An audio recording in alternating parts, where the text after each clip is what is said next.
ఉగాది పర్వదినం రోజున పెద్దపల్లి పట్టణంలోని భూమ్నగర్లో దేవరకొండ సత్యనారాయణ ఇంటిని కూల్చివేయడాన్ని పెద్దపల్లి మున్సిపల్ మాజీ chairman L Rajaiah, TPCC organizing secretary Busanaveni Ramesh Goud ఖండించారు.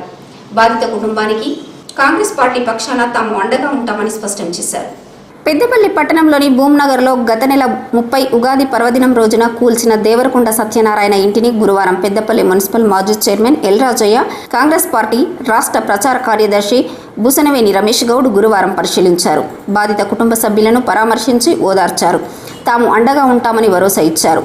ఈ సందర్భంగా వారు మాట్లాడుతూ, ఉగాది పర్వదినం రోజున దేవరకొండ సత్యనారాయణ ఇంటిని కోర్టు ఆర్డర్ ఉందని కూల్చివేయడం తీవ్ర అన్యాయమని అన్నారు.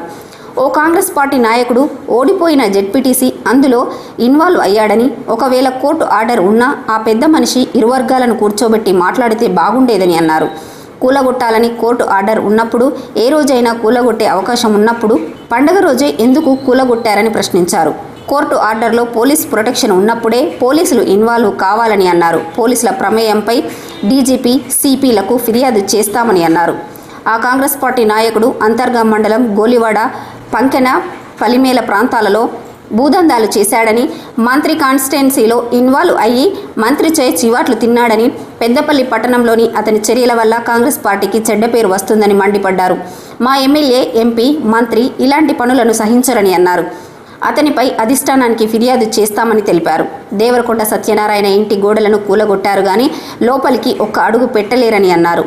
తాము వారికి అండగా ఉంటామని, మమ్మల్ని కొట్టి చంపినాకనే వారు లోపలికి పోవాలని అన్నారు. అలాగే పెద్దపల్లిలో న్యాయవాదులు కుమ్మక్కై రాజకీయాలు చేస్తున్నారని ఆరోపించారు. న్యాయవాదులు చట్ట ప్రకారం కొట్లాడి గెలవాలి గాని ఎదుటి న్యాయవాదులతో కుమ్మక్కై న్యాయం కోసం వచ్చిన వారికి అన్యాయం చేయవద్దని